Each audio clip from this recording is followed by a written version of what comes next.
नमस्कार। तो खबर है जोधपुर से, जहां पर कि जोधपुर के एसडीएम प्रियंका बिश्नोई के साथ 2 दिन पहले जो हादसा हुई है, आखिर इसके पीछे कारण क्या है।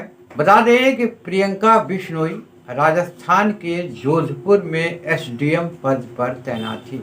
यहां तक कि 4 सितंबर तक एसडीएम प्रियंका बिश्नोई अपना काम बखूबी निभा रहे थे और वो पूरी तरह से स्वस्थ थी। वो इतना ईमानदारी तरीके से लोगों का काम करती थी कि उनके बारे में पूरे राज्य जानता था, यानी पूरा राजस्थान राज्य जानता था।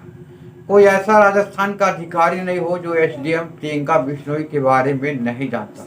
लेकिन आखिर ये हादसा प्रियंका बिश्नोई के साथ, जोधपुर एसडीएम के साथ अचानक कैसे हो गया। बता दें कि प्रियंका बिश्नोई अपने दम पे, एसडीएम प्रियंका बिश्नोई अपने दम पे 2016 में कंपटीशन की तैयारी करके और परीक्षा में बैठकर और एसडीएम पद हासिल की थी।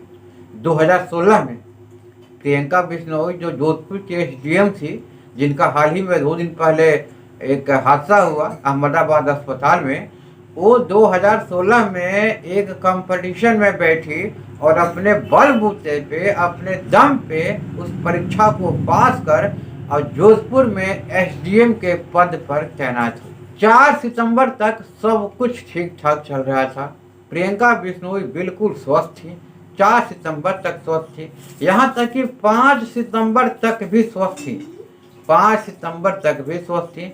लेकिन एसडीएम को पहले से ही पता था कि हमारे पेट में शायद कोई ऐसी बीमारी है जो मुझे आगे चल करके नुकसान कर सकता है। हर कोई सोचता है कि जब छोटा मोटा ऑपरेशन के माध्यम से बीमारी ठीक हो सकता है तो हम क्यों नहीं करा लें। हर कोई सोचता है कि समय रहते हर बीमारी का इलाज है और हर कोई चाहता है कि समय रहते उस बीमारी का हम इलाज करवा लें।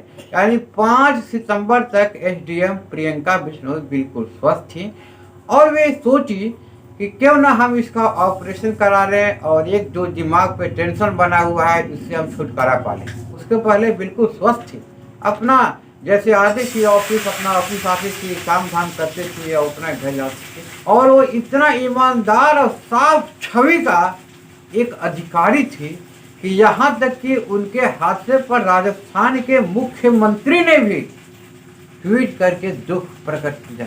बता दें कि जोधपुर एसडीएम प्रियंका बिश्नोई को एक पेट दर्द की शिकायत थी, लेकिन डॉक्टरों ने कुछ दिन पहले बताया था कि बच्चेदानी में छोटा सा गांठ है। अगर इसे समय रहते निकाल दिया जाए, बीमारी को ख़त्म कर दिया जाए तो शायद अपना टेंशन से आदमी छुटकारा पा लेगा। छोटी सी बीमारी थी, कोई बहुत बड़ी बीमारी भी नहीं थी। इसके बाद एसडीएम प्रियंका बिश्नोई ने उस बात को, यानी डॉक्टर की बात को अपने दिमाग में बैठा लिया और हमेशा उस बीमारी के बारे में सोचती चली गई। फिर वो सोची कि क्यों ना हम इसका ऑपरेशन करा लें।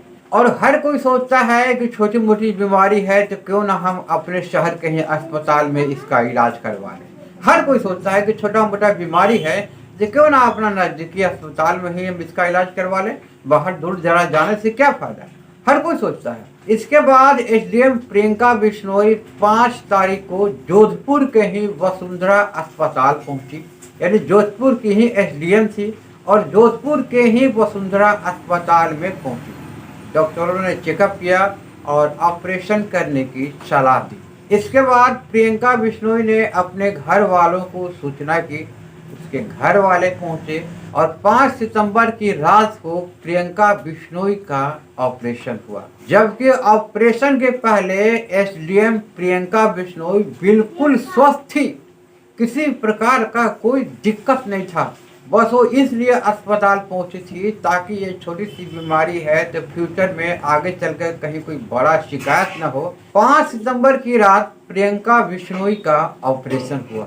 6 सितंबर के सुबह में डॉक्टरों ने उनके घर वालों से कहा कि प्रियंका बिश्नोई की स्थिति थोड़ी नाजुक है, हम इसे अहमदाबाद अस्पताल रेफर कर रहे हैं। वसुंधरा अस्पताल के डॉक्टर ने 6 सितंबर को ही, यानी ठीक अगले दिन सुबह में प्रियंका बिश्नोई के घर वालों को बताया कि प्रियंका बिश्नोई का स्थिति थोड़ा नाजुक है, इसे हम अहमदाबाद के अस्पताल में रेफर कर रहे हैं।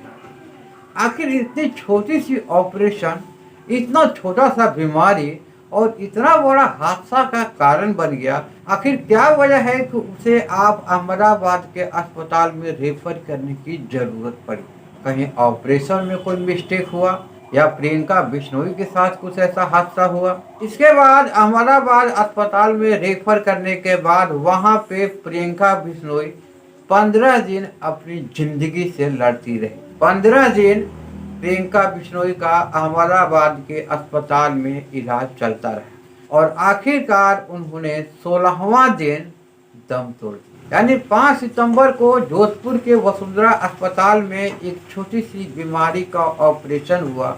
बच्चेदानी में छोटा सा गांठ था और उसका ऑपरेशन हुआ और 6 तारीख की सुबह में डॉक्टरों ने उसे रेफर कर दिया। जबकि एक से एक कई बड़े से बड़े बीमारी का रोज ऑपरेशन हो रहा है, डेली ऑपरेशन हो रहा है पूरे देश में। अब एक छोटा मोटा मामूली बीमारी, बच्चेदानी में छोटा सा गांठ, और इसके बाद ऐसा नौबत आ गई कि आप उसे रेफर कर दे रहे हैं अहमदाबाद। अहमदाबाद में उसने 15 दिन अपनी जिंदगी से जंग लड़ी, लेकिन आखिर वो जिंदगी का जंग हार गई और उन्होंने 16वां दिन दम तोड़ा। प्रियंका बिश्नोई राजस्थान के बीकानेर के ही रहने वाली थी। ईमानदार और साफ सुथरा छवि के एक अधिकारी थी, पूरे राज्य में चर्चित थी। 2016 में उन्होंने अपना कंपटीशन की तैयारी कर अपने बदौलत इस मुकाम तक पहुंची थी, लेकिन शायद ऊपर वाले की कुछ और ही मंजूर थी। एक छोटी सी बीमारी का बहाना और जोधपुर एसडीएम प्रियंका बिश्नोई का नहीं रहना, और एसडीएम से जुड़ी एक महत्वपूर्ण पॉइंट्स बता रहे हैं, शायद मुझे जानकारी नहीं थी, अभी याद आई है। एसडीएम प्रियंका बिश्नोई जो जोधपुर के एसडीएम थी, जिनके साथ ये हादसा हुआ अहमदाबाद अस्पताल में, उन्हें इसी वर्ष यानी ठीक 15 दिन पहले, यानी हादसे के 1 महीना पहले लीजिए, हादसे के 1 महीने पहले 15 अगस्त को राजस्थान के मुख्यमंत्री द्वारा सम्मानित भी किया गया था। ईमानदारी और साफ सुथरा छवि के लिए 15 अगस्त को 1 महीना पहले सम्मानित भी किया गया था। लेकिन घर वालों का कहना है कि ऑपरेशन के समय कोई न कोई चूक हुई होगी, जिसके वजह से प्रियंका बिश्नोई को तत्काल अहमदाबाद के अस्पताल में रेफर कर दिया गया। तो आज की खबर में हम शामिल किए थे राजस्थान के जोधपुर से, जहां पर कि जोधपुर के एसडीएम रही प्रियंका बिश्नोई, और उनके साथ जो 2 दिन पहले हादसा हुआ अहमदाबाद के अस्पताल में। आखिरी में हम अपने सभी दर्शकों से अपील करना चाहते हैं कि हमारे न्यूज एजेंसी के प्रति अगर कोई शिकायत हो या कोई सुझाव हो तो आप मुझे कमेंट्स जरूर कीजिए, मैं उस पर जरूर अमल करूँगा। मिलते हैं अगले खबर के साथ, तब तक के लिए नमस्कार, जय हिंद।